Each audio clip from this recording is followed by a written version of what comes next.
ہر لحظہ مومن کی نئی شان نئی آن، ہر لحظہ مومن کی نئی شان نئی آن، تعلیمات تقویٰ ہے اللہ کی برہان، ہر لحظہ مومن کی نئی شان نئی آن، تعلیمات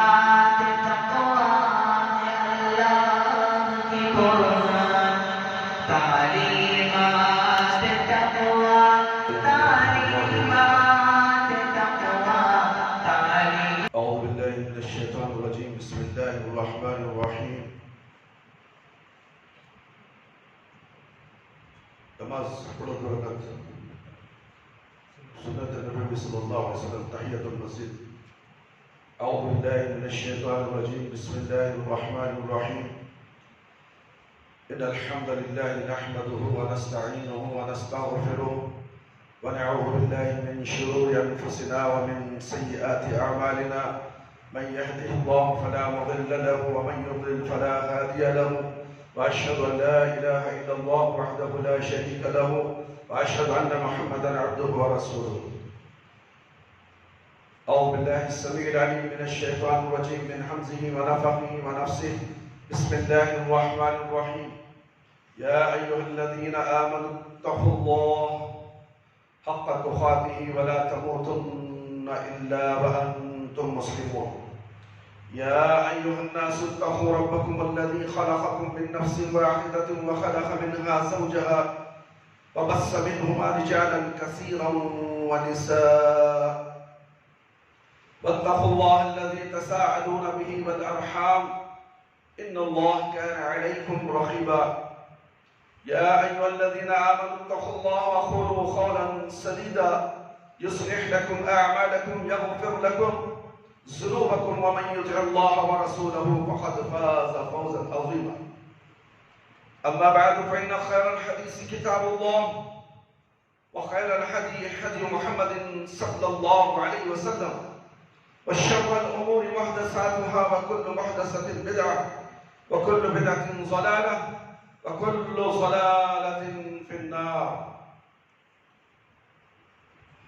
محترم دوستو، بزرگوں، ساتھیوں اور میری پیاری ماں اور بہنوں، آج یوم الجمعہ ہے، عید المومنین ہے. آج خطبہ جمعہ کا عنوان ہے دین میں ملاوٹ اور تخلیل جمہور. اللہ رب العالمین کا فرمان ہے سورہ یوسف آیت نمبر 106، وَمَا يُؤْمِنُ أَكْثَرُهُمْ بِاللَّهِ إِلَّا وَهُمْ مُشْرِكُونَ. اور ان لوگوں میں سے اکثر اللہ پر ایمان رکھنے کے باوجود مشرک ہیں. ہم نے سورہ یوسف کی ایک آیت آپ کو سنائی ہے. آیت کریمہ میں جو بات بتائی گئی ہے اس پر گفتگو بعد میں. مسئلے کی اہمیت سمجھنے کے لیے ہم یہ بتانا چاہیں گے کہ دین اور عبادت کا معاملہ بڑا نازک ہے. بدعت کی مثال آپ جانتے ہیں کہ آپ کا یا کسی مریض کا جسم وہی خون قبول کرے گا جو اس کے گروپ کے موافق ہو، اڑنا نہیں قبول کرے گا. اسی طرح جسم کی پیوند کاری اسی چمڑے سے کی جاتی ہے جس کو آپ کا جسم قبول کرے. اسی لیے جسم کی پیوند کاری عموماً اسی آدمی کے حصے جسم سے کی جاتی ہے. یہی حال دین اور دین کے اندر بدعتوں کا ہے. آپ کو معلوم ہے کہ دین کی بنیاد کلمہ توحید پر قائم ہے. لہذا جو کام اللہ کی الوہیت اور رسول اللہ صلی اللہ علیہ وسلم کے رسالت کے دائرے میں آئے گا اسے دین قبول کرے گا، ورنہ وہ رد ہو جائے گا. اور اسی چیز کو اللہ کے رسول صلی اللہ علیہ وسلم نے اس طرح بیان فرمایا، من احدث فی امرنا ھذا ما لیس منہ فہو رد. صحیح بخاری کی روایت ہے، جس شخص نے ہمارے اس دین میں کوئی نئی چیز ایجاد کی وہ جو ہمارے دین سے نہیں ہے تو وہ مردود ہے. ایک اور حدیث میں یوں فرمایا، من عمل عملا لیس علیہ امرنا فهو رد. مسلم کی روایت ہے جس شخص نے کوئی ایسا عمل کیا جس پر ہمارا معاملہ دین نہیں ہے تو وہ مردود ہے. اس حدیث سے معلوم ہوا کہ دین پختہ بنیادوں پر قائم ہے اور اس کا ایک خاص اصول اور مزاج ہے جو عمل اور عبادت دین کے مزاج کے موافق ہوگی وہ قابل قبول ہوگی ورنہ اسے رد کر دیا جائے گا. آئیے ہم آپ کو مثالوں سے سمجھاتے ہیں. زید بن ثابت رضی اللہ عنہ کہتے ہیں کہ ابو بکر صدیق رضی اللہ عنہ نے میرے پاس آدمی بھیج کر بلوایا. جب میں ان کے پاس پہنچا تو عمر بن خطاب رضی اللہ عنہ ان کے پاس موجود تھے. ابو بکر صدیق رضی اللہ عنہ نے مجھ سے کہا دیکھو یہ عمر رضی اللہ عنہ ہے, یہ میرے پاس آئے اور کہنے لگے کہ یمامہ کی جنگ بڑی خون ریزی ہوئی, اس میں بہت زیادہ حفاظ قرآن شہید ہو گئے. اگر ایسے ہی دوسری جگہوں پر بھی خون ریز جنگیں ہوتی رہی اور صحابہ شہید ہوتے رہے تو مجھے اس بات کا خطرہ ہے کہ قرآن کا بہت سارا حصہ جو سینوں میں محفوظ ہے وہ ضائع ہو جائے گا. اس لیے میری رائے ہے کہ آپ قرآن کو جمع کرنے کا انتظام فرمائیں. میں نے عمر رضی اللہ عنہ سے کہا ہم وہ کام کیسے کر سکتے ہیں جسے خود رسول اللہ صلی اللہ علیہ وسلم نے نہیں کیا. عمر رضی اللہ عنہ نے میرے جواب میں کہا اللہ کی قسم اس کام میں خیر ہے آپ کر ڈالیں. اگرچہ کہ اللہ کہ رسول صلی اللہ علیہ وسلم نے نہیں کیا, اس کے بعد سے مسلسل عمر رضی اللہ عنہ مجھ سے مراجعہ کرتے رہے یہاں تک کہ اس کام کے لیے اللہ رب العالمین نے میرا سینہ کھول دیا اور عمر رضی اللہ عنہ کی رائے کے مطابق میری بھی رائے ہو گئی. زید بن ثابت رضی اللہ عنہ کہتے ہیں کہ ابو بکر رضی اللہ عنہ نے مجھ سے کہا تم ایک جوان عقلمند قابل اعتماد آدمی ہو اور تم رسول اللہ صلی اللہ علیہ وسلم کے زمانے میں وہی لکھا بھی کرتے تھے, لہذا تم قرآن کو تلاش کرو اور اس کو ایک جگہ جمع کر دو. زید بن ثابت رضی اللہ عنہ کہتے ہیں اللہ کی قسم اگر یہ لوگ مجھ کو کسی پہاڑ کو ڈھونڈنے کی تکلیف دیتے تو میرے لیے قرآن کو جمع کرنے سے زیادہ گرا نہیں گزرتا. خیر میں نے بھی ان سے یہی کہا کہ آپ لوگ کوئی ایسا کام کیسے کریں گے جس کو رسول اللہ صلی اللہ علیہ وسلم نے نہیں کیا. ابو بکر رضی اللہ عنہ نے کہا تم کرو واللہ اس میں بھلائی ہے.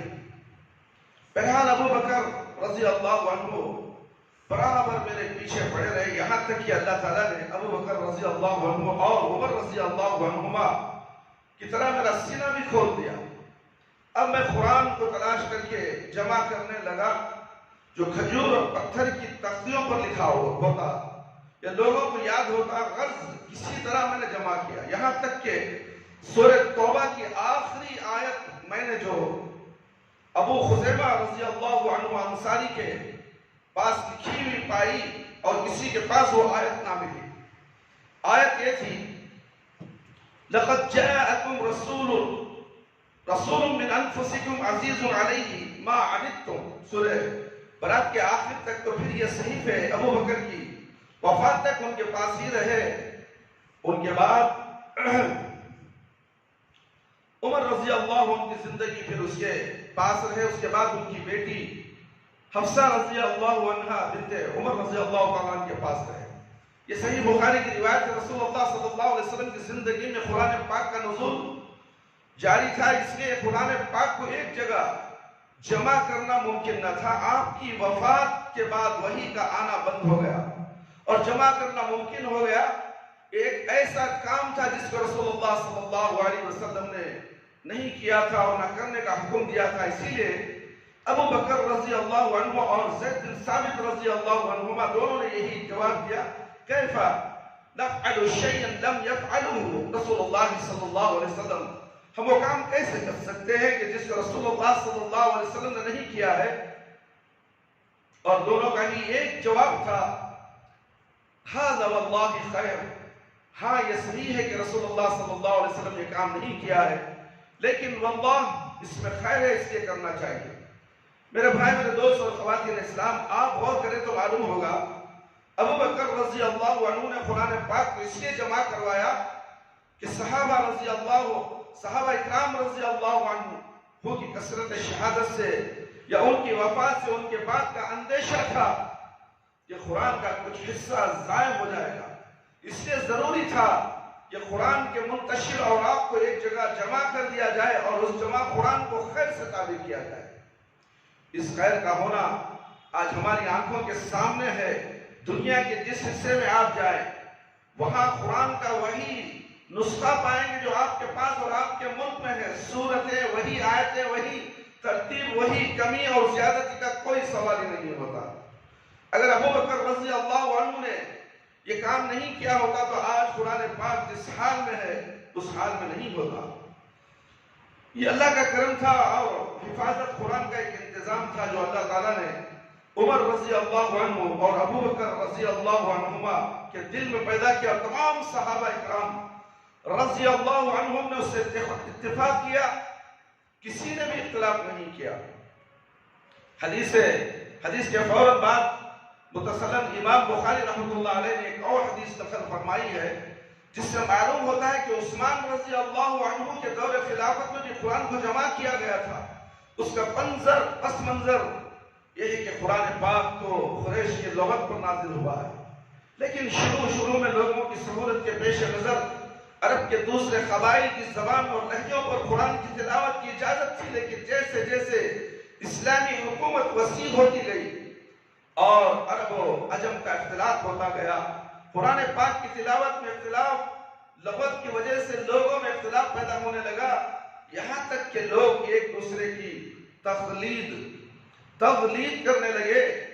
حذیفہ بن یمان رضی اللہ عنہ نے جب لوگوں کو ایک دوسرے کی تغلید کرتے دیکھا تو انہوں نے عثمان رضی اللہ عنہ کو مشورہ دیا کہ مختلف قبائل کی زبان پر تلاوت قرآن کی سہولت لوگوں کے اختلاف کا سبب ہو رہی ہے، اگر آج اس پر آپ توجہ نہیں دیں گے تو یہ اختلاف طول پکڑ سکتا ہے۔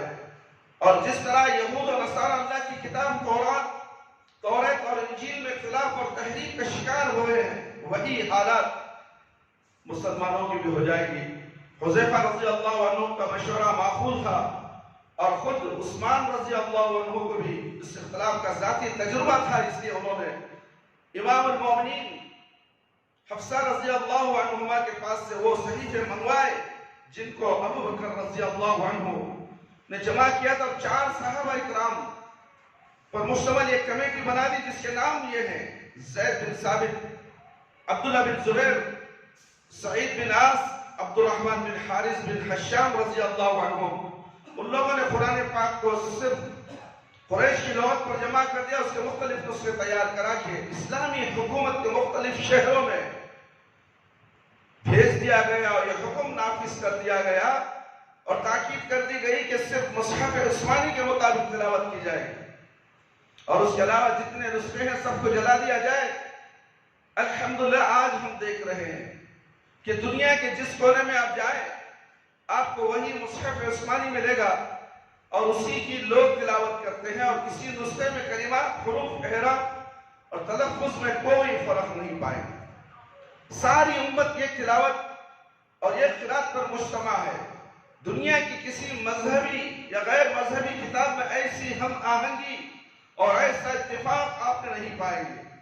یہ تفصیل ہم نے اس لیے بیان کر دی تاکہ آپ کو اسی بہانے جمع قرآن کی ایک گونا معلومات حاصل ہو جائے، ورنہ موضوع تو یہ تھا کہ جس کام کو رسول اللہ صلی اللہ علیہ وسلم نے نہیں کیا ہے اس کو کن حالات میں ہم کر سکتے ہیں۔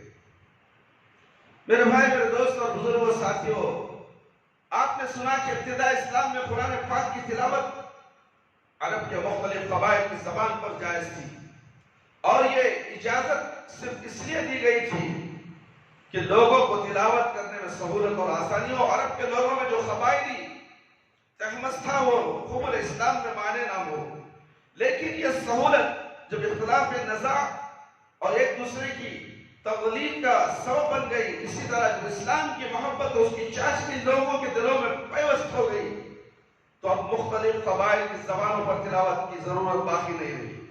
اس لیے صحابہ کرام رضی اللہ عنہم نے ایک قرات کی تلاوت پر اتفاق کیا اور ساری یعنی پوری اسلامی مملکت میں یہ حکم ہوا، نافذ کر دیا گیا.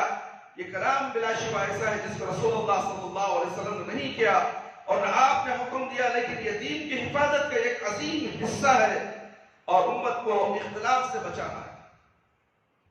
امت کو اختلاف سے بچانا ہے. اس لیے دین کے مزاج سے یہ نیک کام ہم آہنگ اور اسلام ہر ایسے کام کی اجازت دیتا ہے جو دین کی حفاظت، تبلیغ و اشاعت کا ذریعہ ہے. اب تک آپ کو یہ بتایا جا رہا تھا کہ وہ امور جن کو رسول اللہ صلی اللہ علیہ وسلم نے نہیں کیا ہے اور نہ کرنے کا حکم دیا، لیکن وہ اسلام کے مزاج کے موافق ہے، اس لیے ان پر عمل کیا جا سکتا ہے. اس کی صرف 2 مثالوں سے بات واضح ہو چکی ہے.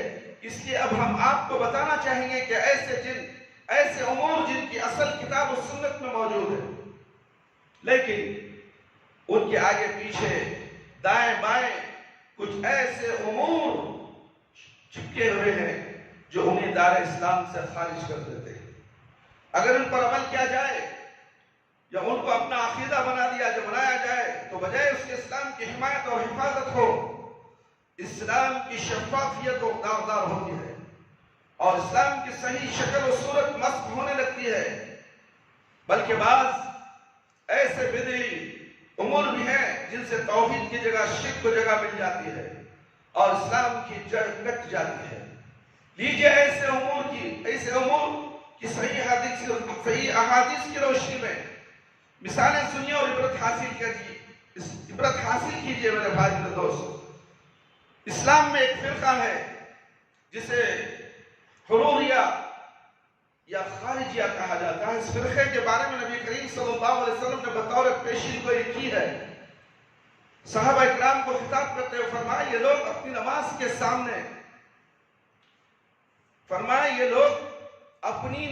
کے سامنے تمہاری نماز کو اور تمہارے روزے کے سامنے تمہارے روزے کو حقیر سمجھیں گے. صحیح بخاری آیت صفحہ نمبر 6930 پر تھی.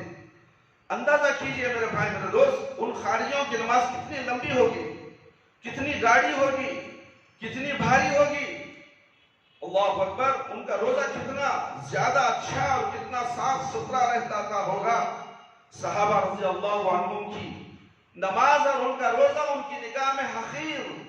یہ ان صحابہ اکرام کے روزے اور نماز کی بات ہو رہی ہے میرے بھائی میرے دوست، جن کی تربیت خود نبی کریم صلی اللہ علیہ وسلم نے کی تھی، جنہوں نے بلا واسطہ زبان رسالت سے اسلام کی تشریحات اور تعلیمات سنی تھی.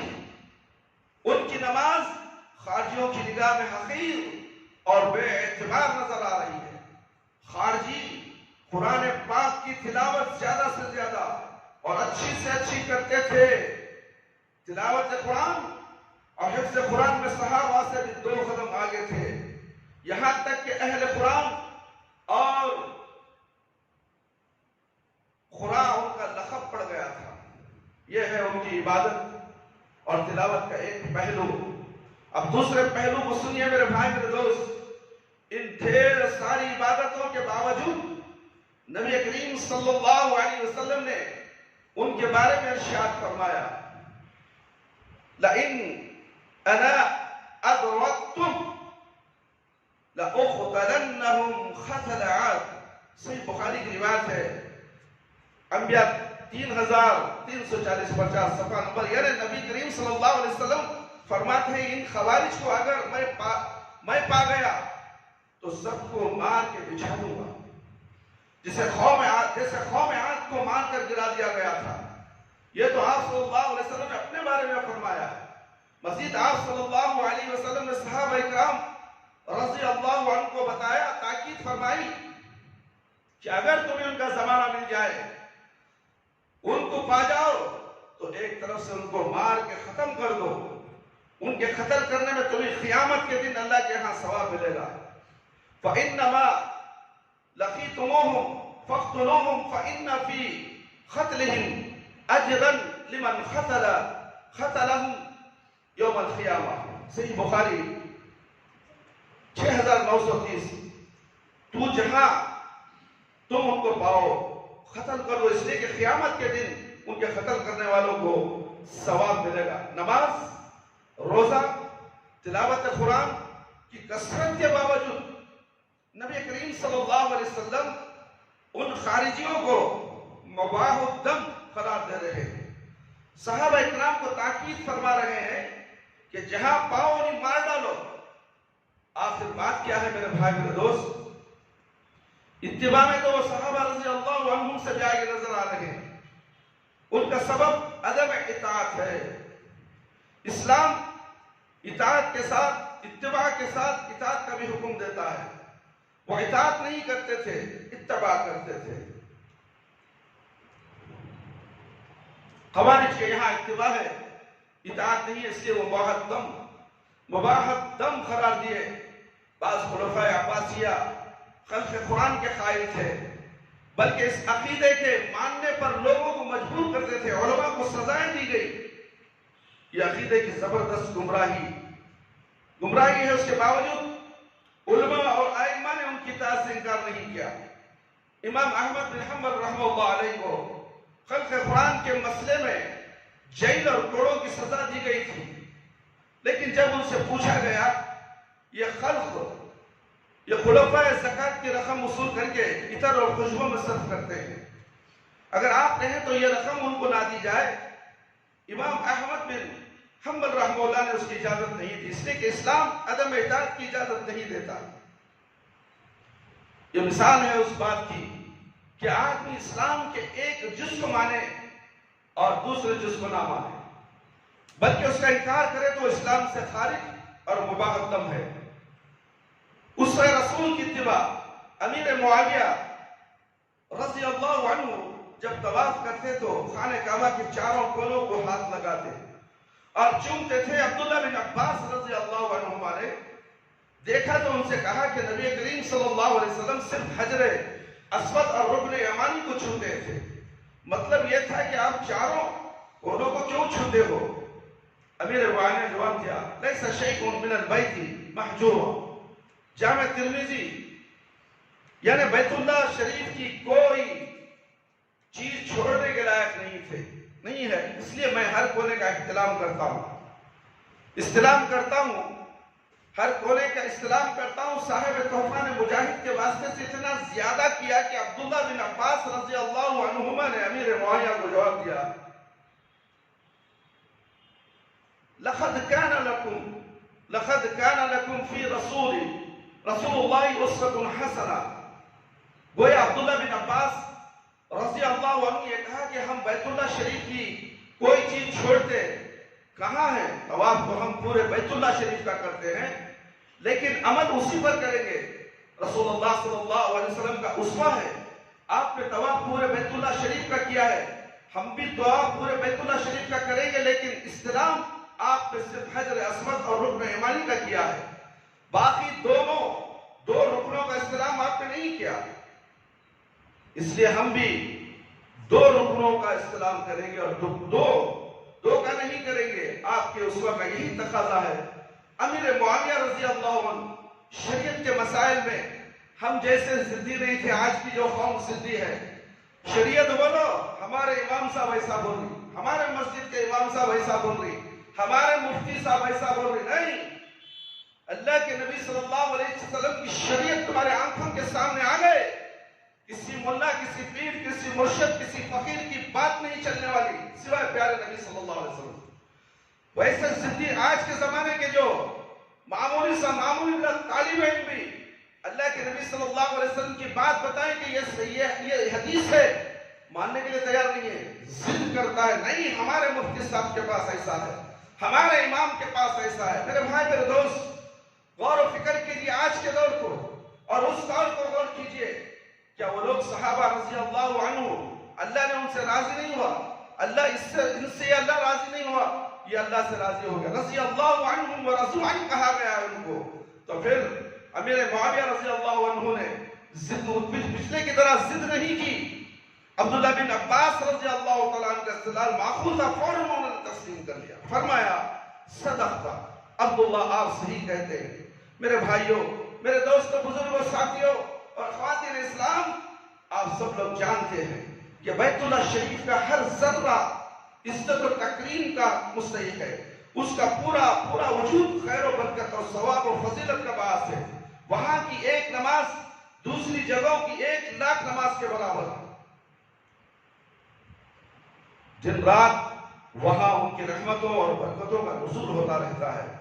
لیکن وہاں بھی وہی عبادت شرط قبولیت کا درجہ پائے گی جو نبی کریم صلی اللہ علیہ وسلم کے اسوہ کی روشنی میں کی جائے.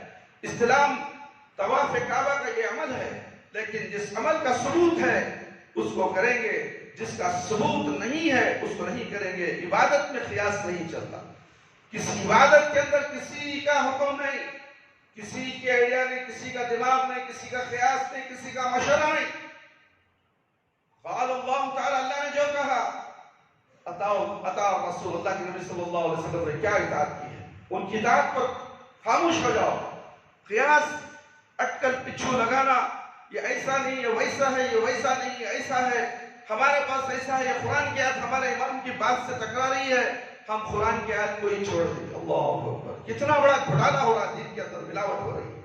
پھر بھی کہتے ہیں کہ ہم مسلمان ہیں، ہم مسلمان ہیں. اللہ اکبر! کیسے مسلمان ہیں؟ کیسے مسلمان ہو سکتے ہیں جو اللہ کے نبی صلی اللہ علیہ وسلم کی دھجیاں اڑانے والے؟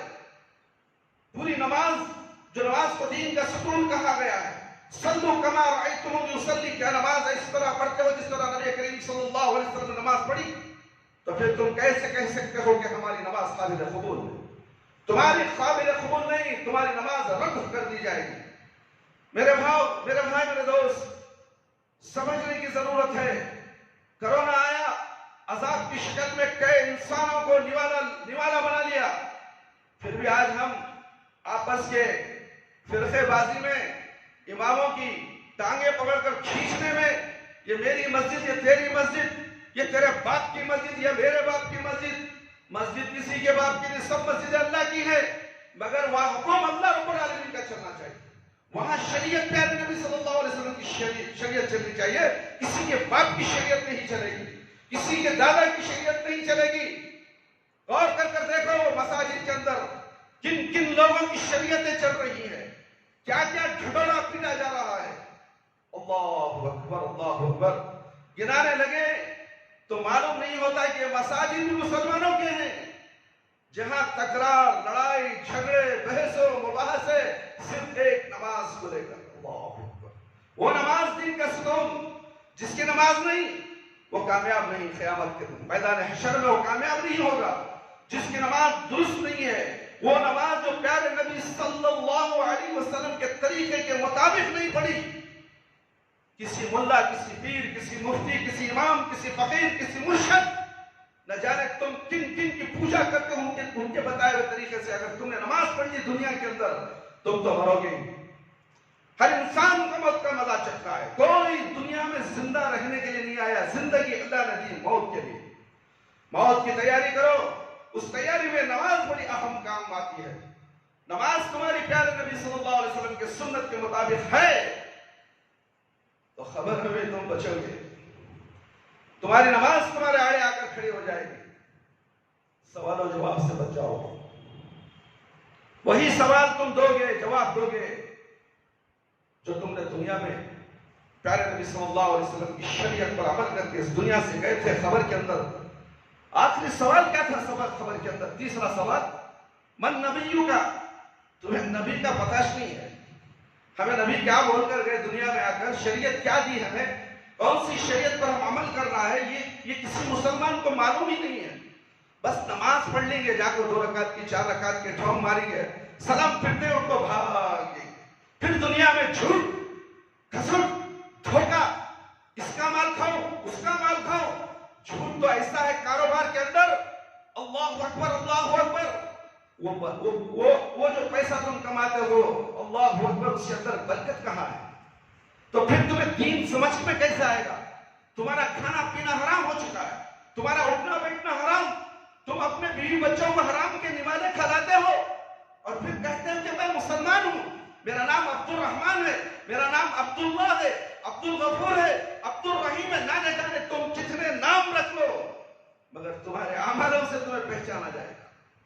تمہارے اعمال صالحہ تمہیں جنت میں پہنچانے والے ہیں, تمہارا نام نہیں. میرے بھائی میرے دوست اور خواتین اسلام, دین کوئی معمولی چیز نہیں ہے.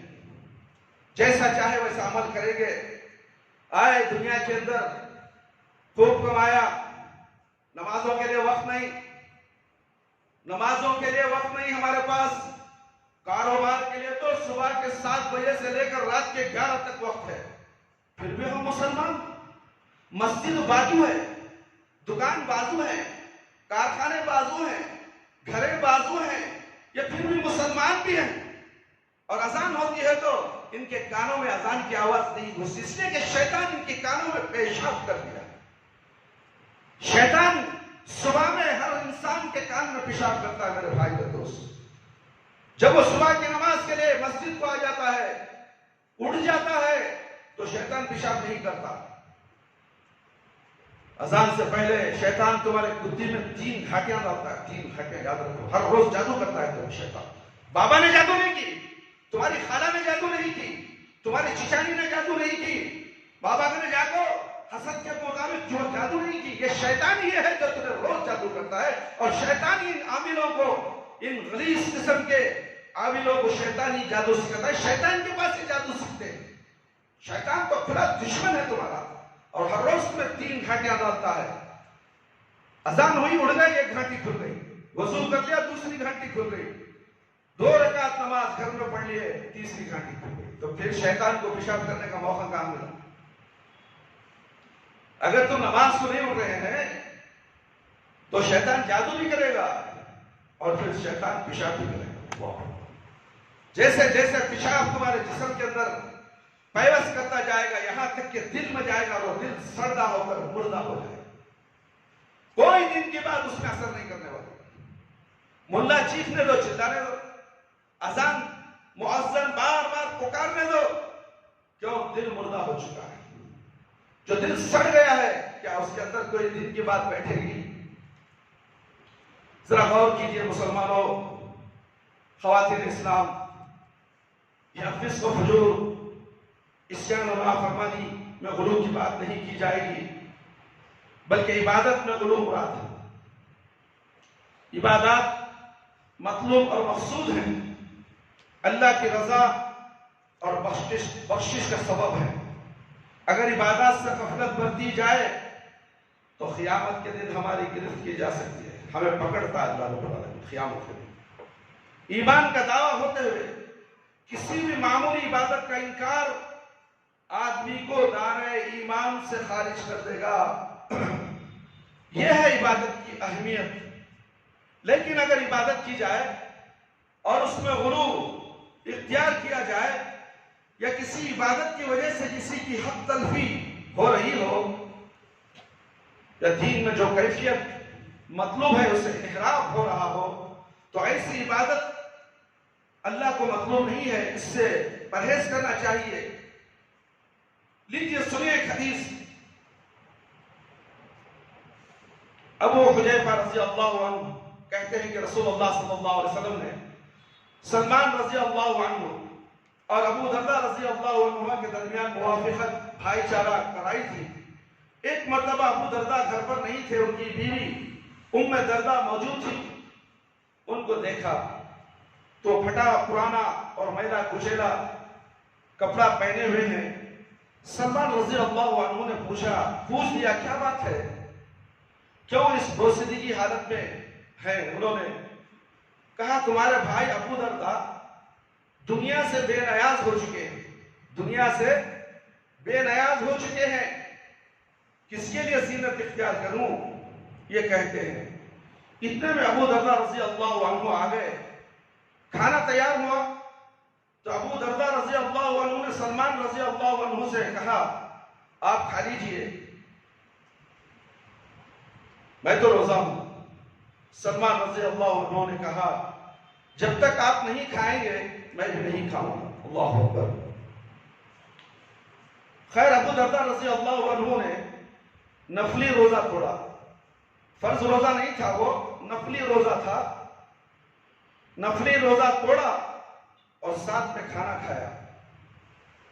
اور جب رات ہوئی تو ابو درداء رضی اللہ عنہ تہجد کے لیے اٹھنے لگے. سلمان رضی اللہ عنہ نے کہا ابھی سوئیے. تو وہ سو گئے. دوبارہ پھر اٹھنے لگے. سلمان رضی اللہ عنہ نے کہا ابھی سوئیے. پھر جب رات کا پچھلا پہر ہوا تو سلمان رضی اللہ عنہ نے کہا اب اٹھیے. اس کے بعد دونوں نے تہجد کی نماز پڑھی. بعد میں سلمان رضی اللہ عنہ نے ان کو سمجھا اور کہا دیکھو تم پر تمہارے رب کا بھی حق ہے, تمہارے نفس کا یعنی جسم و جان کا بھی حق ہے, تمہارے بیوی کا بھی حق ہے, لہذا ہر حقدار کا حق ادا کرو. اللہ اکبر اللہ. صبح شام عبادت, رات بھر عبادت, بوسیدہ کپڑوں میں. گھر میں بیوی بچے ہیں, بیوی بچوں کا بھی حق تو ہے. میرے بھائی میرے دوست, ان احادیث پر ذرا غور کرو. پھر آج کے معاشرے کی طرف نظر دوڑاؤ. ہم کتنے صبح سے شام تک مصروف رہتے ہیں. ہمارے حق اللہ کے اوپر بھی ہیں, ہمارے حق بیوی بچوں کے بھی ہیں. کیا ہم وہ پورے حقوق ادا کر رہے ہیں؟ کہاں تک ہم صحیح ہیں؟ ہم اپنا جائزہ لیں میرے بھائی میرے دوست. اس کے بعد ابو درداء رسول اللہ صلی اللہ علیہ وسلم کے پاس آئے اور آپ صلی اللہ علیہ وسلم سے پورا واقعہ بیان کیا. آپ صلی اللہ علیہ وسلم نے فرمایا صدق سلمان رضی اللہ عنہ نے صحیح کہا ہے. صحیح بخاری 1960 صفحہ نمبر. تھوڑے فرق کے ساتھ اسی موضوع سے ملتی جلتی ایک حدیث ہے. عبداللہ بن عمر رضی اللہ, عمر بن عاص رضی اللہ عنہ کی آتی ہے. اس میں نبی کریم صلی اللہ علیہ وسلم نے عبداللہ بن عمر رضی اللہ عنہ سے فرمایا یا عبداللہ ألم أخبر أنك تصوم النهار وتقوم الليل؟ فقلت بلى يا رسول الله صلى الله عليه وسلم. قال فلا تفعلوا, صوموا وأفطر وخم ونم, وإن لجسدك عليك حقا, وإن لعينك عليك حقا, وإن لزوجك عليك حقا, وَإِنَّ لِزَوْجِكَ عَلَيْكَ حَقًّا. صحیح بخاری صفحہ نمبر 1970 پر 5. یعنی نبی کریم صلی اللہ علیہ وسلم پوچھتے ہیں عبداللہ کیا تمہارے بارے میں مجھے یہ اطلاع نہیں پہنچی ہے کہ تم دن میں روزہ رکھتے ہو اور رات نماز پڑھتے ہو؟ عبداللہ بن عمر بن عاص رضی اللہ عنہ کہتے ہیں کیوں نہیں اللہ کے رسول صلی اللہ علیہ وسلم, کیوں نہیں اللہ کے رسول صلی اللہ علیہ وسلم, بات صحیح ہے. آپ نے فرمایا رسول اللہ صلی اللہ علیہ وسلم ایسا مت کرو, تم روزہ بھی رکھو, اختیار بھی کرو, رات میں تہجد بھی پڑھو اور سو بھی, اس لیے کہ تم پر تمہارے جسم کا حق ہے, تمہاری آنکھوں کا حق ہے, تمہارے بیوی کا حق ہے, تمہارے مہمان کا بھی حق ہے. سب کا حق ادا کرو, سب کا حق ادا کرو. نماز روزہ دین کی بنیادی باتوں میں سے ہے. اس کی فضیلت اور ثواب شریعت میں مسلم ہے. ابو درداء رضی اللہ عنہ, عبداللہ بن عمر بن عاص رضی اللہ عنہ اسی لیے زیادہ سے زیادہ نماز اور روزہ رکھتے تھے کہ زیادہ ثواب ملے گا. نیت میں خیر ہے لیکن عبادتوں کے پیچھے سارے حقوق ضائع ہو رہے ہیں. اللہ اکبر اللہ اکبر. سلمان فارسی رضی اللہ عنہ نے ابو درداء رضی اللہ عنہ سے فرمایا فَأُعْطِ كُلِّ ذِي حَقِّ حَقَّهُ, حقدار کا حق, ہر حق حقدار کا ادا کرو. اور جب معاملہ نبی کریم صلی اللہ علیہ وسلم کی عدالت عالیہ میں پہنچا تو آپ صلی اللہ علیہ وسلم نے فرمایا صدق سلمان رضی اللہ عنہ نے جو کہا صحیح ہے. دیکھیں میرے بھائی میرے دوست اور خواتین اسلام, نبی کریم صلی اللہ علیہ وسلم سلمان رضی اللہ عنہ کی تصدیق کر رہے ہیں اور عبداللہ رضی اللہ عنہ بن عمر بن عاص رضی اللہ عنہ سے تو آپ صلی اللہ علیہ وسلم نے خود ہی فرمایا تھا فلا تفعل, تم ایسا مت کرو. یعنی دن مسلسل روزے میں اور رات مسلسل تہجد میں مت گزارو, تمہاری صحت خراب ہو جائے. اللہ اکبر. تمہاری صحت خراب ہو جائے گی، نئی نئی شادی ہوئی ہے، اس کا بھی تمہارے اوپر حق ہے۔ اگر دن رات روزے اور تہجد میں گزار دو گے تو بیوی کا حق کب ادا کرو گے؟ اللہ اکبر۔ دیکھیں حقوق العباد ہیں، کہاں کہاں تک اللہ کے نبی صلی اللہ علیہ وسلم کا حکم ہے، کہاں تک پیروی کرنے کا حکم ہے۔ میرے بھائی، میرے دوست، خواتین اسلام، سوچو یہ اسلام کی عادلانہ اور متوازن تعلیم ہے۔ اللہ کی عبادت کی جائے گی لیکن نفل عبادتیں اور سنتیں اس طرح نہیں ادا کی جائیں گی کہ اپنے جسم و جان اور بیوی بچوں کی حق تلفی ہونے لگی۔ یہ اسلام کے مزاج کے خلاف ہے میرے بھائی، میرے دوست۔ یہیں سے ان لوگوں کے طرز عمل کی بھی نفی ہو جاتی ہے جو تبلیغی جماعت کے نام پر 4 مہینے اور 1 سال کے چلے لگوائے جاتے ہیں۔ اللہ اکبر۔ سوچ کر دیکھو، یہ بھی ایک جماعت ہے دنیا کے اندر پھیلی ہوئی ہے، کہتے ہیں کہ جماعت توحید ہے۔ کہاں کی توحید ہے ان کے پاس؟ توحید کچھ بھی نہیں ہے۔ جو آدمی اندر گھستا ہے اسے معلوم ہوتا ہے ان کے اندر کیا توحید ہے۔ یہی مثال دی کہ آپ کے سامنے حدیثوں کو پڑھ دیا گیا ہے، عبادت کے تعلق سے، نفلی عبادتوں کے تعلق سے بتا دیا گیا ہے۔ اب یہ جماعت ہے کہ نوجوانوں کو 4 مہینے کے لیے، سال کے لیے، 4 سال کے لیے گھروں سے نکال دیتی ہے۔ اللہ اکبر۔ اس میں خاص طور سے نوجوانوں کو بھرتی کرتے ہیں۔ ظاہر ہے سال بھر کے چلے پر آپ جس کو گھر سے باہر لے جا رہے ہیں اس کے گھر میں والدین ہیں، اس کے بوڑھے والدین ہیں، بیوی بچے ہیں۔ اللہ اکبر۔ ان کا نفع اور خرچ کون پورا کرے گا؟ نوجوان بیٹا جو کما کر ماں باپ کو پال رہا ہے، اس سے آپ زبردستی مسجد میں بٹھوا کر یہ وعدہ لے لیتے ہیں کہ تم 3 دن کے لیے نکلو گے۔ اللہ اکبر۔ وہ بڑی پریشان حال میں ہوتا ہے، اللہ کے گھر میں سوال کیا جا رہا ہے اور یہ بھی کہا جاتا ہے کہ اللہ کی راہ میں نکلو۔ یہ کون سا انصاف ہے میرے بھائی؟ زبردستی کر کر آپ اللہ کی راہ میں نکالوا رہے ہو۔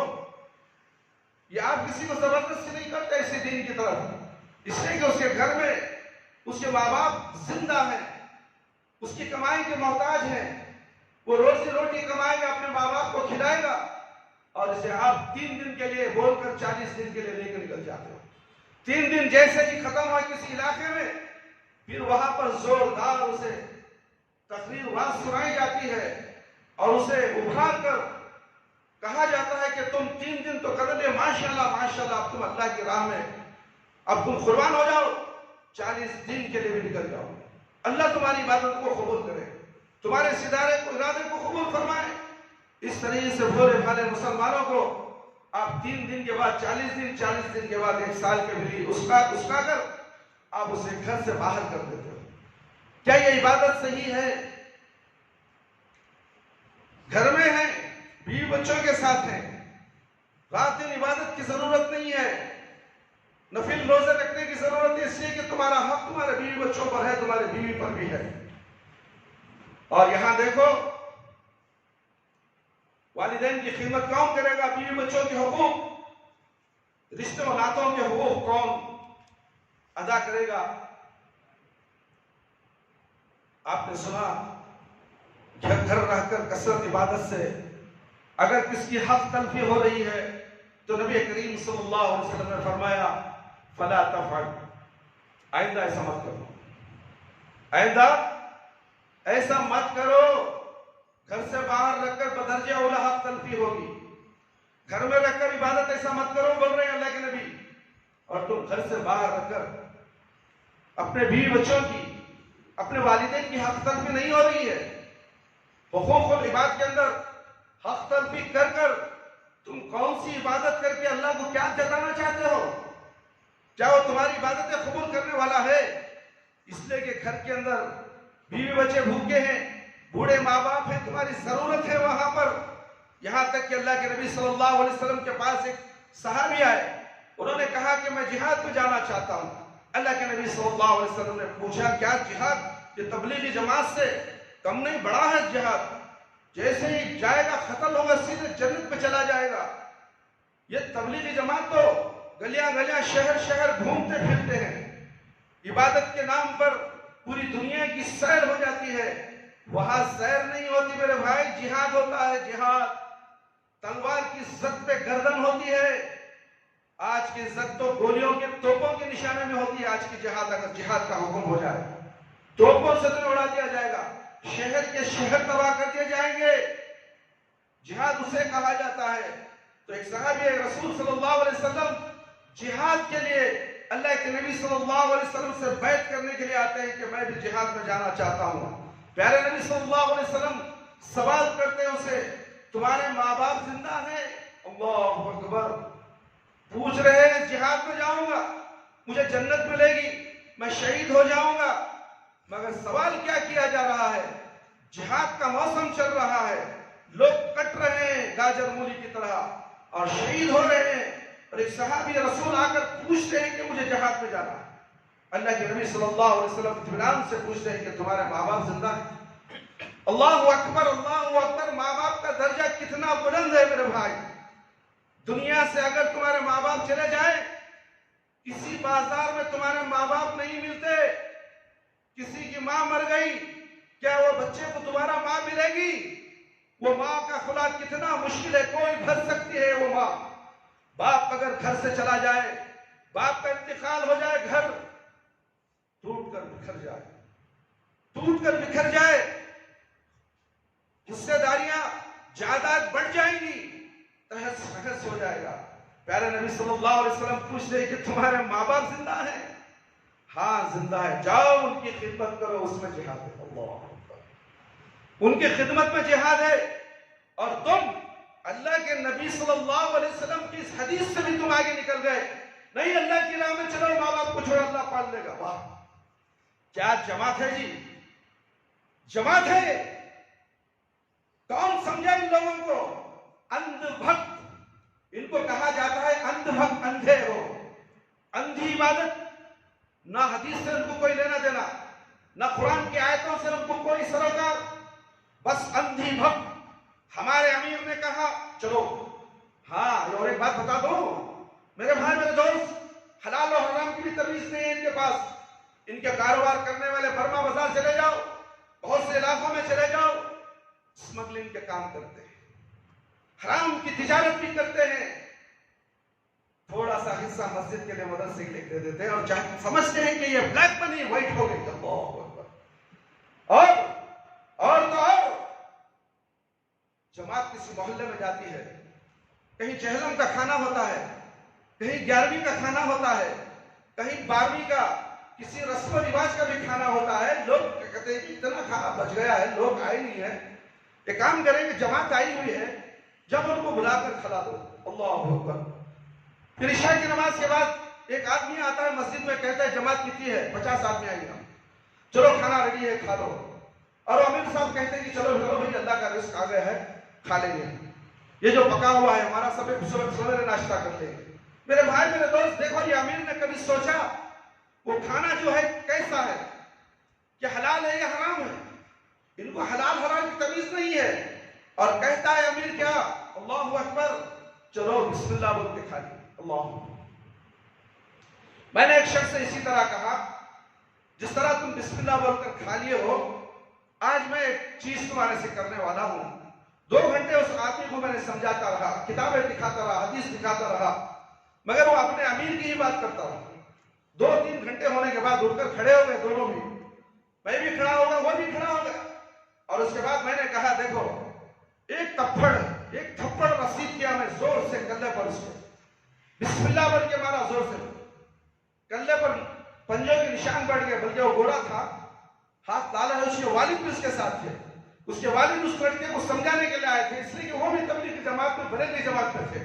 اللہ نے ان کو ہدایت دی، وہ اہل حدیث ہو گئے، اور اپنے بچے کو اہل حدیث بنانے کے لیے میرے پاس لائے، سمجھانے کے لیے میرے پاس لائے، یہ جماعت میں جاتا ہے، پھر بھی دیکھا 11ویں کا کھاتا ہے، 12ویں کا کھاتا ہے، قرآن خوانی کا کھاتا ہے، یہ تمام چیزیں کرتا ہے میرے بھائی میرے دوست، اور آپ سے سمجھائیے، سمجھانے کے باوجود گیا، وہ کہتا ہے کہ ہمارے امیر صاحب بولے بسم اللہ بول کر کھا لو، میں نے بھی بسم اللہ بول کر زور سے تھپڑ رسید کی اور اس کی آنکھوں سے آنسو جاری ہو گئے اور باپ کی آنکھوں سے بھی آنسو جاری ہو گئے. اور میں نے کہا بسم اللہ بن کر مارا تھا، تکلیف ہوئی تمہیں؟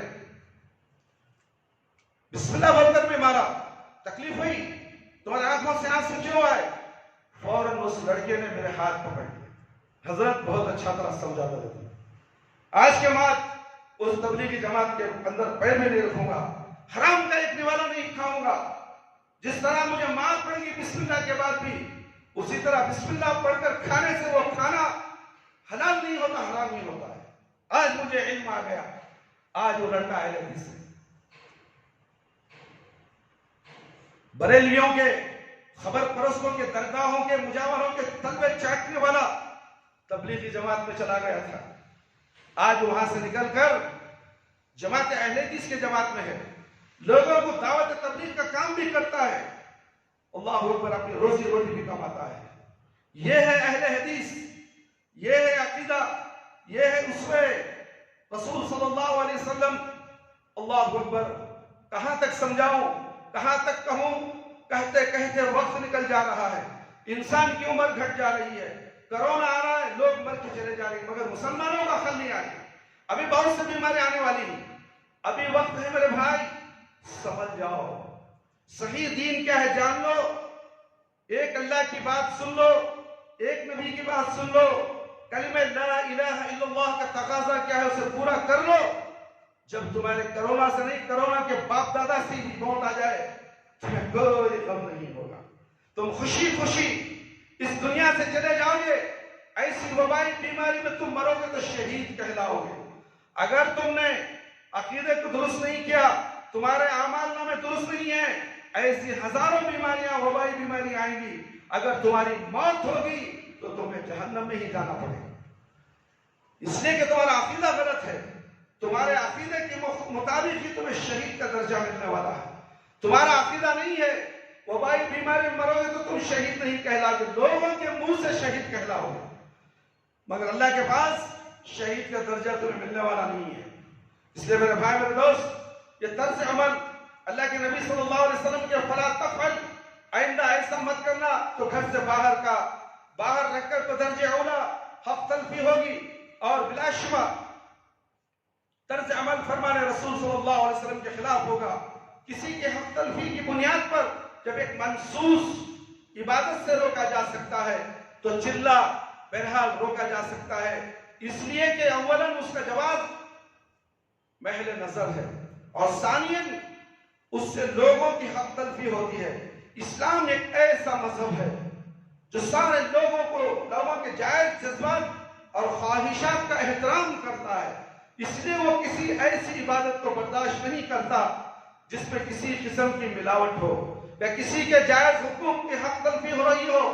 میرے بھائی، میرے دوست اور خواتین اسلام، آپ غور فرمائیں کہ جب منسوخ عبادتوں پر بعض حالات میں اسلام پابندی عائد کر سکتا ہے تو بھلا ایسا کوئی عمل کیسے برداشت کیا جا سکتا ہے جو نہ منسوخ ہو اور نہ اسلام کے مزاج کے موافق ہو، اسلام کی پاکیزہ تعلیمات کے مخالف اور متصادم ہو. ایک اور حدیث پیش کر کے میں انشاءاللہ اپنی بات ختم کرنے والا ہوں. آپ جانتے ہیں میرے بھائی، میرے دوست، آپ جانتے ہیں نبی کریم صلی اللہ علیہ وسلم نے سورج نکلنے کے وقت اور سورج ڈوبنے کے وقت نماز پڑھنے سے منع فرمایا. ایک جماعت ہے تمہارے آنکھوں کے سامنے، تم دیکھ لو، یہ حدیث کے خلاف ہو جا رہے ہیں اور پھر تم کہتے ہو یہ مسلمان بھائی ہیں.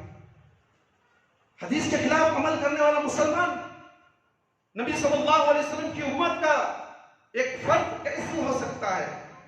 میرے بھائی، میرے دوست، عبداللہ بن عمر رضی اللہ عنہ کہتے ہیں ان رسول اللہ صلی اللہ علیہ وسلم قال لا يتحرى احدكم فيصلي عند طلوع الشمس ولا عند غروبها. صحیح بخاری موافقت 585 صفحہ نمبر. یعنی نبی کریم صلی اللہ علیہ وسلم نے فرمایا کوئی شخص قصداً سورج نکلنے کے وقت اور سورج ڈوبنے کے وقت نماز نہ پڑھے. اس کا مطلب یہ ہوا کہ اگر اتفاقاً کبھی ایسا ہو گیا، مثلا آنکھ لگ گئی، اس وقت کھلی، جب سورج نکلنے کا وقت ہو گیا تھا یا کسی کام میں مشغولیت ہو گئی، خیال نہیں رہا، سورج ڈوبنے کا وقت ہو گیا، یا چھوٹی ہوئی نمازیں ان کی قضا کرنی ہے تو وقت نہیں ملا اور سورج ڈوبنے کے قریب ہو گیا ہے، یا ذوات الاسباب نمازیں ہیں، اگر اس طرح کے اتفاقی واقعات ہوں تو ان واقعات میں نماز پڑھ سکتے ہیں، لیکن ایسی عادت بنا لینا کہ فجر کی اذان دے کر بیٹھے رہیں، فجر کی اذان دے کر کیا کریں؟ بیٹھے رہیں، اور جب سورج نکلنے کے قریب ہو تو جماعت کھڑی ہو جائے، یہ شریعت کے خلاف ہے میرے بھائی دوست۔ اہل حدیث کی مسجدوں کو چھوڑ کر جتنے بھی مسجدیں ہیں یہ فجر کی اذان دے کر انتظار میں بیٹھتے ہیں۔ کیا انتظار میں بیٹھتے ہیں؟ آئیے میں آپ کو سنانا چاہتا ہوں، سنا کر میں اپنی بات ختم کر دوں گا۔ ایک مرتبہ مجھے ایک دیہات میں جانا ہوا اور رات بھی وہیں گزارنی پڑی۔ صبح فجر کی اذان وقت سے ہوئی، اذان ایک وقت پہ دے دیتے ہیں، ورنہ تو 5 دن پہلے دے دیں گے۔ جب مسجد میں پہنچے تو پونا گھنٹہ ہو گیا اذان ہو گیا، 45 منٹس ہو گیا اذان ہو گیا فجر کی نماز، اور جماعت شروع نہیں ہوئی۔ میں نے پوچھا کیا بات ہے؟ بالکل اجالا ہو رہا ہے، جماعت کیوں نہیں ہو رہی ہے؟ ایک بزرگ یعنی مؤذن تھے اس مسجد کے، انہوں نے بتایا کہ صبح کا وقت ہے، لوگوں کو پیشاب پیخانے کی ضرورت پڑ جاتی ہے۔ اللہ اکبر، دیکھیں لوگوں کے پیشاب پیخانے کے لیے یہ مسجد کے اندر پونا گھنٹہ، یہ تو اللہ کے دشمن، اللہ کے نافرمان ہیں، ان کی قدر میں تم جماعت کو تاخیر کرتے ہو اور کہتے ہو کہ پونا گھنٹہ ہم نے ان کی تاخیر کے لیے انتظاری میں ہم نے گزار دی ہے۔ اللہ اکبر، اللہ اکبر، اللہ اکبر۔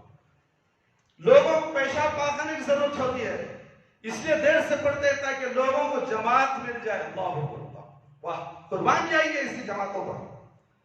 کیا یہ جماعت صحیح ہو سکتی ہے؟ اذان ہو گئی، آپ کو وقفہ دیا گیا صبح میں 20 منٹ کا، 15 منٹ کا، کسی مسجد میں 15 منٹ کا وقفہ دیا جاتا ہے، کسی منٹ 20 سے زیادہ نہیں۔ اب 40 پر 5 منٹ ہو گئے، سورج نکلنے والا ہے، آسمان سفید ہونے لگا ہے، یہ کون سی نماز تم پڑھ رہے ہو؟ ابھی تھوڑے سیکنڈ میں سورج طلوع ہونے والا ہے۔ اللہ کے نبی صلی اللہ علیہ وسلم نے کہا کہ سورج طلوع ہو تو نماز مت پڑھو، سورج ڈوبتے ہوئے نماز مت پڑھو۔ ان کے ڈوبنے بھی کی نماز، عصر کی ڈوبتے وقت نماز پڑھتے ہیں، عصر کی نماز میں 5 بجے، 5:15 بجے اذان ہوتی ہے، 5:30 بجے جماعت کرتے ہیں، جبکہ سورج زرد ہو جاتا ہے۔ ڈوبنے اور طلوع ہونے کے وقت یہ آگ کی پوجا ہوتی ہے، شیطان اس سورج کے سامنے آ کر کھڑا ہو جاتا ہے، تو اس لیے اللہ کے نبی صلی اللہ علیہ وسلم نے کہا کہ سجدہ اور رکوع اور سجدہ مت کرو، اس لیے کہ سورج کی پوجا ہوگی، شیطان کی بھی پوجا ہوگی، شیطان بھی اس کے ساتھ اپنی پوجا کروانا چاہتا ہے، اپنے مسلمانوں کو جھکانا چاہتا ہے، مگر یہ جماعت ایسی ہے، اگر یہ بتاؤ حدیث قبول کرنے کے لیے نکلنا نہیں چاہتے، خیر کر دیں گے حدیث سن کر، خیر کر دیں گے، اپنی ضد پہ اڑے رہیں گے۔ کیا اسی جماعت کے ساتھ چلنا، پھرنا، اٹھنا، بیٹھنا جائز ہے؟ یا فیصلہ آپ کا ہے؟ فیصلہ آپ کرو، لین دین ہو، شادی بیاہ ہو، کیا ان کے ساتھ درستگی ہے؟ یہ اللہ کے نافرمان، اللہ کے نبی کے نافرمان ہے۔ کھلے عام کہتا ہوں میں، دیکھو جا کر مساجد میں صبح کی نماز سورج طلوع ہونے کے قریب پڑھی جاتی ہے۔ میں نے کہا سبحان اللہ، جو لوگ نماز پڑھتے ہیں ان کا تو آپ اتنا خیال کرتے ہیں کہ انتظار میں سنت کی خلاف ورزی کر ڈالتے ہیں، اور جو لوگ نماز نہیں پڑھتے ان کا کیا انتظام کرتے ہیں؟ جو دیر سے آ رہی ان کا انتظام ہے، جو گھر میں سوئے ہوئے ہیں نرم نرم بستروں پر، ایئر کنڈیشن میں، فین کی ہواؤں میں، کمبلوں کے اندر، ان کا کیا انتظام کرو گے؟ وہ اٹھنا ہی نہیں چاہتے، اور تم تو دیر سے پڑھتے ہو پھر بھی تم بے نمازی ہو، اور جو نماز ہی نہیں پڑھتا اس کا معاملہ کیا ہے؟ جو فجر کی نماز چھوڑ کر سو رہا ہے اور اپنے آپ کو کہتا ہے کہ میں اہل حدیث ہوں۔ دوسری جماعت کا تو چھوڑ دو، میں اہل حدیث بولنے والا صبح کی نماز نہیں پڑھتا، اس کا معاملہ کیا ہے؟ کیا یہ اہل حدیث کہہ سکتا ہے؟ کیا یہ مومن ہو کر مومن کہہ سکتا ہے میں مومن ہوں؟ اللہ کے نبی صلی اللہ علیہ وسلم کے فرمان کے دھجے اڑانے والا، اللہ کے نبی صلی اللہ علیہ وسلم کے احادیث کو اپنے پیروں تلے روننے والا کوئی جماعت کسی جماعت سے کوئی تعلق رکھتا کیوں نہ ہو، اور مسلمان ہے، ایمان لا لیا ہے، کہتا ہے کہ میں اہل حدیث سلفی ہوں، میرا تعلق سلف صالحین سے ہے، فجر کی نماز میں گل پوچھو نہیں شیخ بات ایسی ہے، بات ویسی ہے، 2 بجے آیا تھا، باہر گیا تھا سفر، کس نے کہا بہانے بنانے کے؟ اللہ نے کہا، اللہ کے نبی صلی اللہ علیہ وسلم نے کہا یہاں تک کہ تم 4 بجے سو جاؤ، 5 بجے نماز کو حاضر کرنا، اور دنیا کے کام و کاج کے لیے تم اللہ کے نبی صلی اللہ علیہ وسلم کی احادیث کو اپنے پیروں تلے، اپنے بستروں کے تلے رونتے ہو، اپنی بیوی کے پیروں میں سو کر تم کیا دکھانا چاہتے ہو؟ اذان ہو گئی صبح میں، بیوی تمہارے لیے حرام ہے، یاد رکھو اس وقت تم ہم بستری کرو گے، اس کا لطف تو حرام ہوگا، وہ عورت حرام پیدا ہوگا۔ کبھی سوچا تم نے 4 بجے نہا کر مسجد میں آؤ، رات بھر تم نے مباشرت کی ہے، بہانہ نہیں بنے گا میں جوروں کے ساتھ سو رہا تھا، میں بیوی کے ساتھ ہم بستری کر رہا تھا، بہانہ نہیں، ناپاک تھا، کیوں؟ پانی نہیں؟ ہاں ہے حضرت، 4 بجے اٹھ کے نہا، 4:30 بجے اٹھ کے نہا، تجھے اگر اللہ کا ڈر ہے، اگر اس وقت جب تو ناپاک ہے اس وقت تیری موت بھی آ سکتی ہے، مسلمان تو کیا سمجھتا ہے دن کو؟ تیرے باپ کی جاگیر میں تھی، جیسا تو سمجھے ویسا عمل کر لوں، تو اپنی مرضی کا دن نہیں چلا سکتا، تیری اپنی مرضی کی نماز نہیں چل سکتی دن میں۔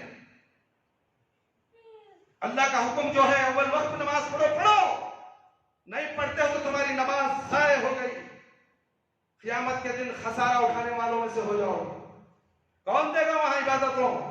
ساری دولت خرچ کرو گے تو تمہیں نیکیاں ملنے والی نہیں ہے۔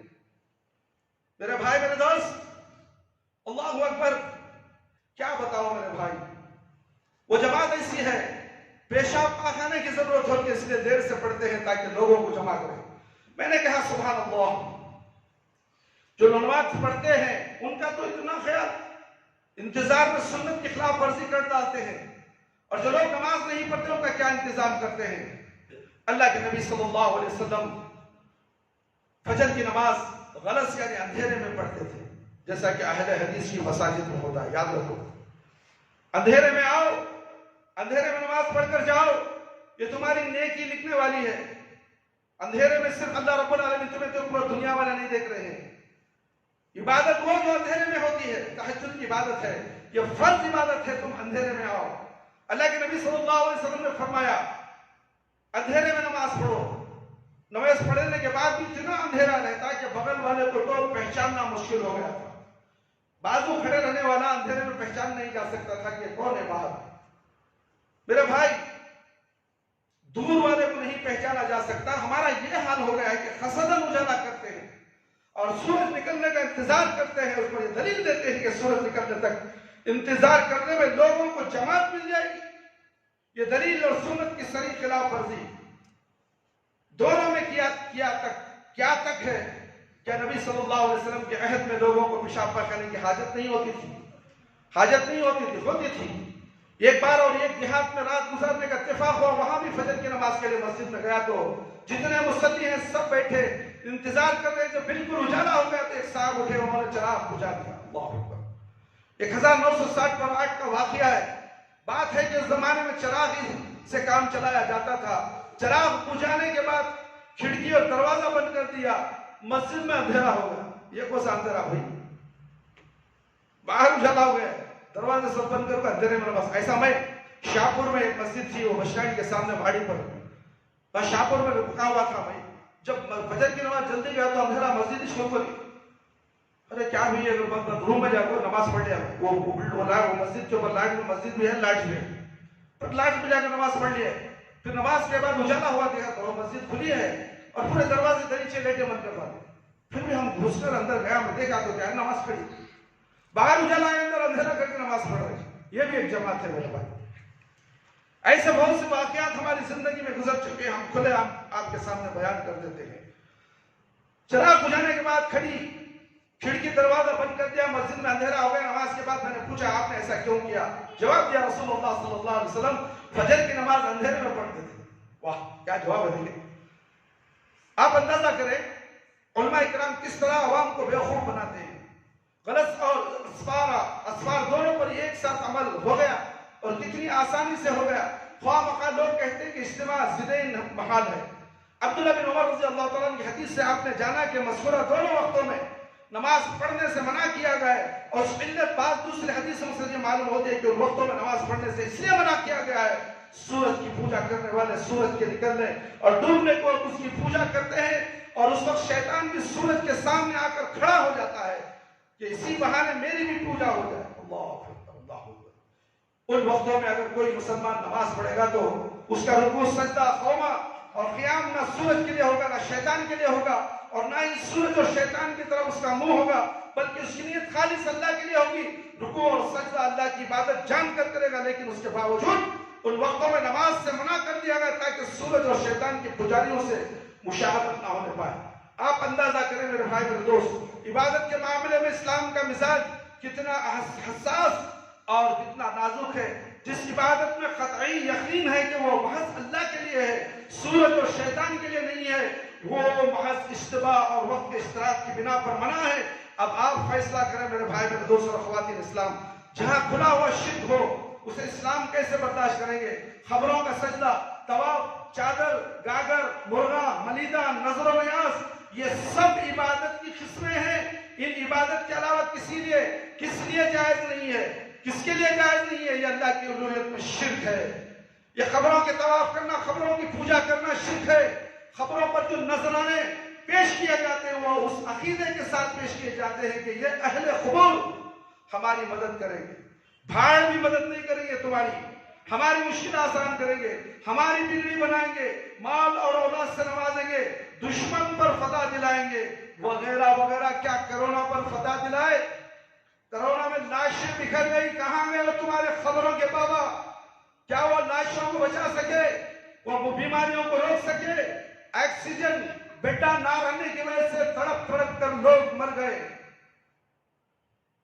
50 لاکھ لوگ مر گئے مگر حکومت کم دکھاتی ہے میرے بھائی دوست. 35,000 دکھاتی ہے. لاکھوں کی تعداد میں بڑے کہاں گئے یہ بابا؟ کہاں گئے یہ بابا جو اولاد دیتے ہیں تمہیں روزی دیتے ہیں؟ یہاں کیوں نہیں آئے؟ کیوں تم وہ پکارنے نہیں گئے جو اپنے گھروں میں تصویریں لگا کر تم پوجا کرتے ہو؟ جب اس تصویر کے سامنے کھڑ کر تم نے نہیں مانگا وہ بابا وہ فلانے بابا فلانے ارے میری جھولو مر رہی ہے بابا میری جھولو کو بچا لے بابا میری ماں مر رہی ہے 9 مہینے اس کی پیٹ میں تھا بابا آج جوان ہو گیا ہوں شادی نہیں کی میرے بچوں کو دیکھنا ہے بابا بچا لے. نہیں بچائیں گے. موت کا آرڈر اللہ کے رب العالمین کی طرف سے آ گیا ہے. نہ سائنسدان نہ وبا نہ زہریلی گیس چھوڑ دی گئی نہ جانے کیا کیا لوگ کہتے ہیں. جس کا ایمان مضبوط ہے جس کا عقیدہ پکا مضبوط ہے وہ یہی کہے گا اس میں اللہ کا حکم ہے. موت کا حکم اللہ کا ہے. آخری سے تم دعائیں کرو کتنی دعائیں پڑھنا ہے پڑھو. موت آ گئی تو دعا شفا نہیں دے گی دوا شفا نہیں دے گی دعا شفا نہیں دے گی. موت پر حق ہے. موت کا فیصلہ اٹل ہے. کوئی بابا کوئی پیر کوئی ڈاکٹر کوئی انجینئر کوئی سائنسدان ساری دنیا کی طاقت اس کے سامنے بیکار ہے. یہ عقیدہ ایک مسلمان کا ہونا چاہیے. دشمن پر فتح وغیرہ وغیرہ اس طرح کے نہ جانے کتنی امیدیں لوگ خبروں پر جاتے ہیں اور اپنے نذرانے ان کے نام پر پیش کرتے ہیں. حالانکہ امور ایسے ہیں جو اللہ کے ساتھ خاص ہے. وہی شفا دیتا ہے وہی روزی دیتا ہے. اللہ اکبر. وہی بگڑی بناتا ہے وہی بگڑی بناتا ہے. موت و حیات کشادگی اور تنگی سب اسی کے اختیار میں ہے. اب اگر کوئی ان اوصاف کے ساتھ کسی پیر کسی فقیر کسی خبر والے کو بھی متصف مانے تو یہ اللہ کے اوصاف میں اس پیر اور فقیر کو شریک مانتا ہے اور یہ کھلا ہوا شرک ہے. اللہ اسے کبھی معاف نہیں کرے گا. زندہ ہے توبہ کر لے توبہ کر لے.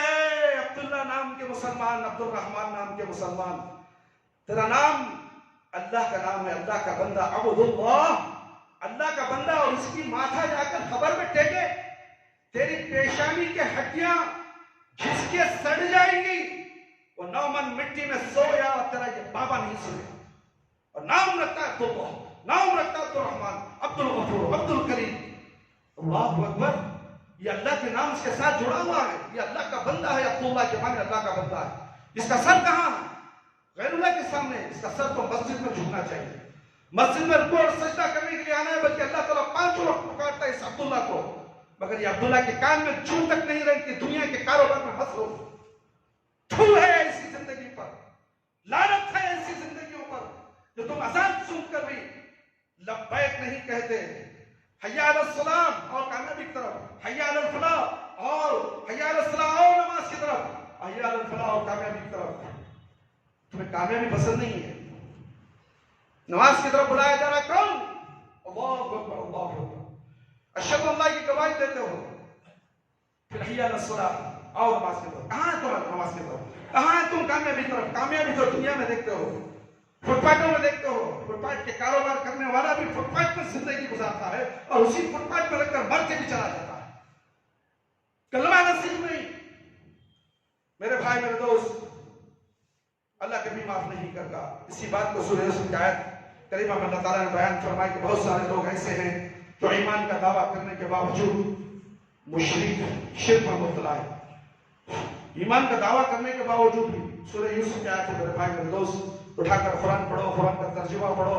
یہ ملا، مولوی، پیر، فقیر سب تمہیں قرآن سے دور کر دیتے ہیں، احادیث سے دور کر دیتے ہیں. اس لیے اول فرصت پہ قرآن اور حدیث کا علم بولنے والوں کے ساتھ ہو جاؤ. ان کے ساتھ اٹھو، بیٹھو، دین جان لو.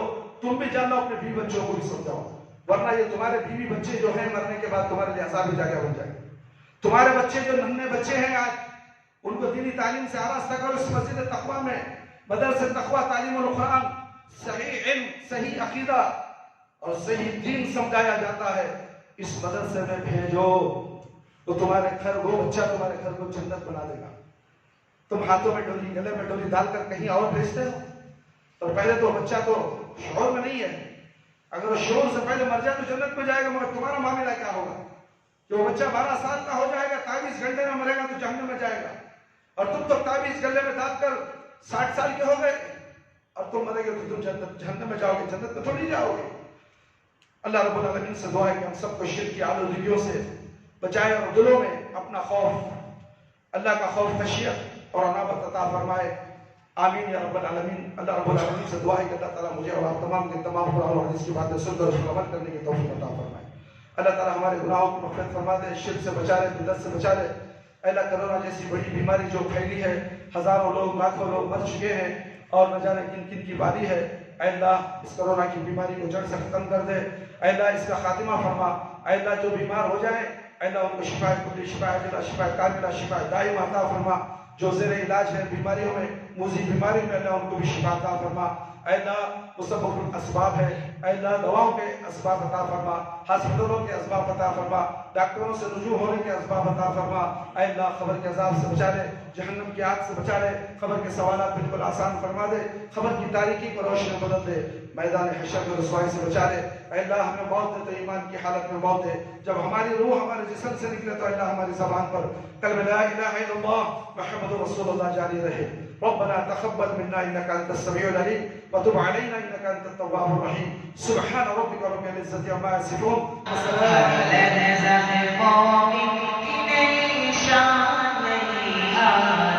تعلیمات تقویٰ اللہ کی قرآن، تعلیمات تقویٰ، تعلیمات تقویٰ، تعلیمات